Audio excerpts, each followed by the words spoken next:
भाग प्रथम काव्य दीपिका अष्टम शिखा। आज हम अलंकारों का विवेचन करेंगे। आपके सिलेबस में अलंकारों के लक्षण और उदाहरण पूछे जाएंगे। तो अलंकार क्या है? अलंकारों का सामान्य परिचय इस प्रकार है। अलंकारों की बड़ी महिमा है। इस महिमा के कारण कुछ आचार्यों ने काव्य शास्त्र को अलंकार शास्त्र भी कहा है।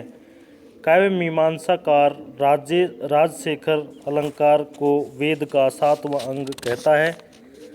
अलंकार वेदार्थ का उपकारक है, क्योंकि इसके बिना वेदार्थ समझ में नहीं आ सकता। काव्य साधना में भाव साधना और भाषा साधना दोनों का महत्वपूर्ण स्थान है।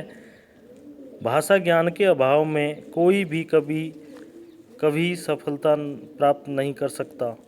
शास्त्रकारों ने कवि उसे माना है जो चमत्कारपूर्ण भाषा में अपने विचार प्रकट कर सके। कवि भाषा का शिल्पी होता है। वह सबल एवं सुंदर भाषा द्वारा ही चमत्कार और अनुरंजन उत्पन्न करने में सफल होता है। यही चमत्कार और अनुरंजन उत्पन्न करने की भावना अलंकारों की जननी है।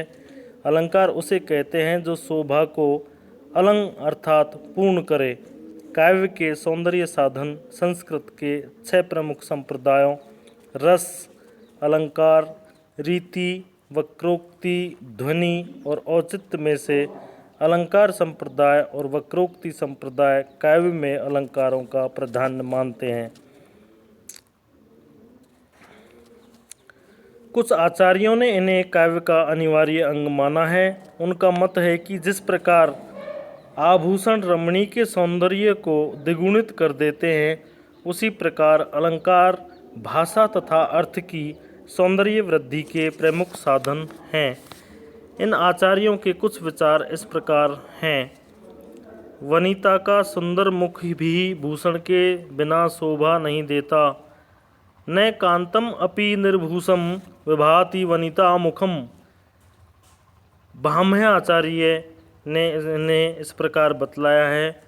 और दंडी आचार्य इसके बारे में कहते हैं कि काव्य के शोभा परक सभी धर्म अलंकार शब्दवाच्य ही हैं। काव्य शोभाकारान धर्मान अलंकारान प्रचक्षते दंडी। ध्वनिकार इसे इस प्रकार बतलाते हैं कि अंग रूप से वर्तमान अलंकारों को कटक अर्थात करधनी, मेखला आदि मानवीय अलंकारों की भांति समझना चाहिए। रस कर्तृक आक्षिप्त का आकृष्ट होने से जिसकी रचना संभव न हो सके, रस के सहित एक ही प्रयत्न द्वारा जो सिद्ध हो, वही अलंकार ध्वनि में मान्य है। दूसरे आचार्य कहते हैं कि भावावेश की अवस्था में स्वतः अलंकार उद्भूत होते हैं। कल्पना या भावावेश से भाषा अलंकृत होती है।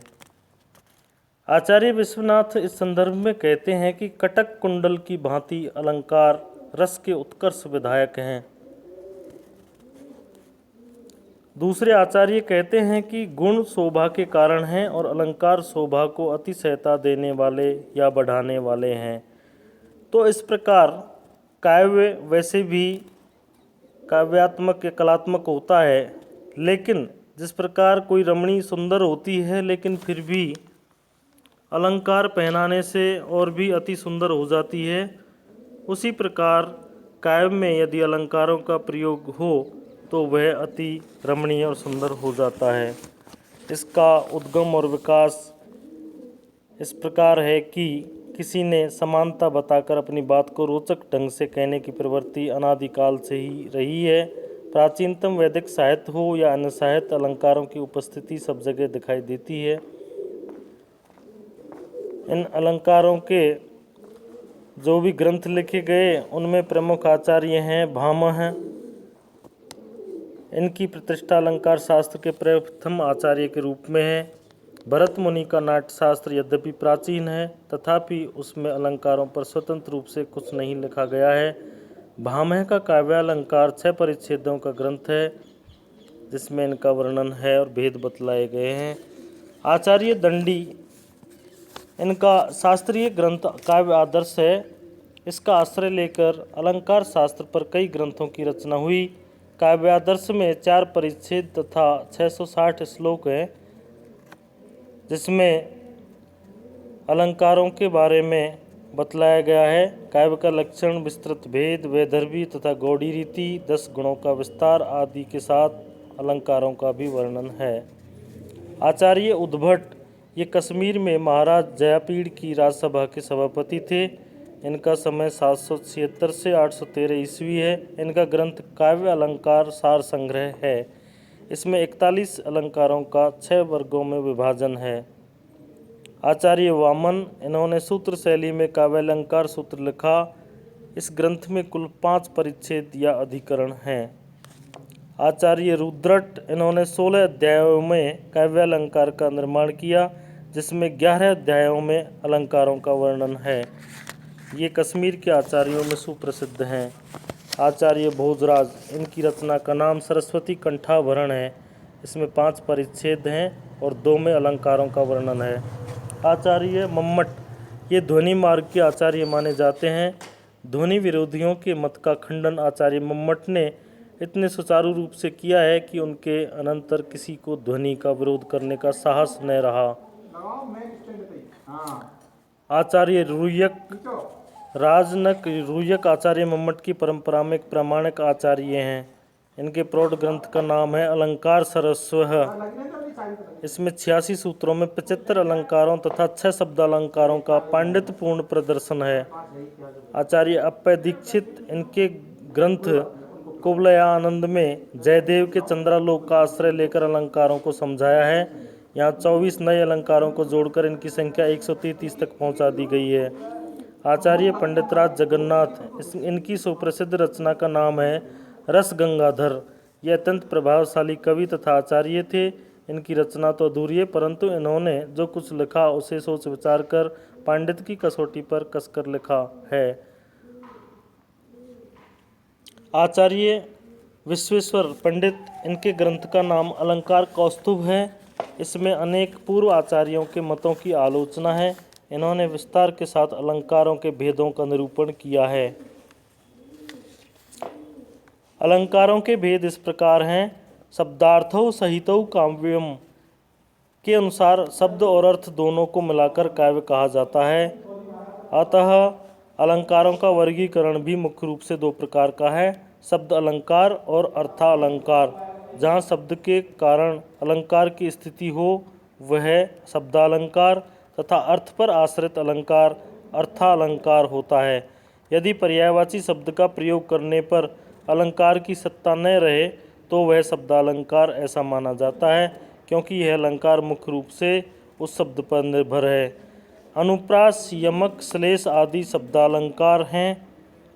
जहाँ पर्याय शब्द का प्रयोग करने पर भी अलंकार की स्थिति बनी रहे वहाँ अर्थालंकार समझना चाहिए।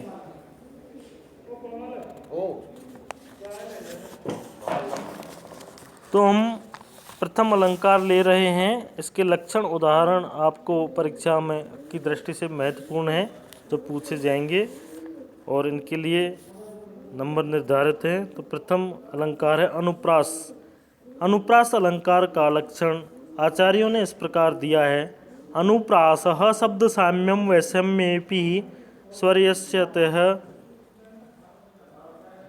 अर्थात स्वर वैश्यादृश्ये अपि व्यंजन मात्र सादृश्यम अनुप्रासः स च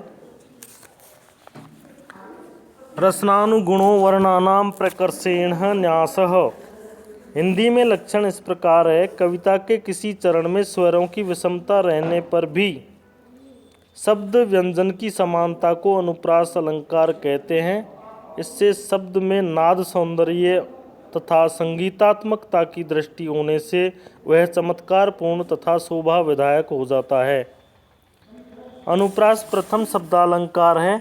इसके अनेक वर्णों के साम्य का निबंधन शब्दों में एक ही स्थान पर होना पाया जाता है।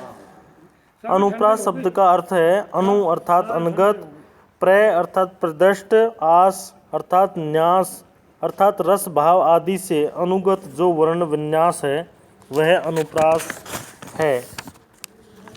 इसमें वर्णों की समानता पर जोर दिया है। लक्षण में अपि शब्द का प्रयोग हुआ है, जिसका आशय है कि स्वर की असमानता होने पर भी अनुप्रास होगा। वर्ण में स्वर और व्यंजन दोनों होते हैं, अतः स्वर की विषमता होने पर भी यदि व्यंजन एक से हों तो वहाँ अनुप्रास होता है। जैसे कावेरी, वारी, पावन, पवना में अनुप्रास नामक शब्दालंकार होगा। यद्यपि यहाँ वेरी, वारी और पवन में स्वर वैषम्य है, साथ ही उक्त परिभाषा का शब्द वस्तुतः प्रतिपादक का बोधक न होकर व्यंजन ध्वनि बोधक है। श्लोक रूप में इसका श्रेष्ठ उदाहरण है लता कुंजम गुंजन मदवद लिपुंजम चपलयनः समालिंगन्नम द्रुततर मनंगम प्रबलयनः मरुन्मंदम मंदम दलित अरविंदम तरलयन रजोवृंदम विंदन किरति मकरंदम दिशि दिशि। अर्थात लता के कुंज को गुंजरित मदमत भ्रमरों को चपल अंगों से आलिंगन करता हुआ, कामदेव को प्रबल बनाता हुआ, विकसित कमलों को चंचल बनाता हुआ, रजोवृंद को ग्रहण करता हुआ यह मंद मंद चलने वाला पवन पुष्परज को दिशाओं में बिखेर रहा है। इस उदाहरण के प्रथम चरण में अंजम, द्वितीय में गंग, तृतीय में नंदम इन व्यंजन ध्वनियों की आवृत्ति पाई जाती है, अतः यहाँ अनुप्रास अलंकार है। धन्यवाद।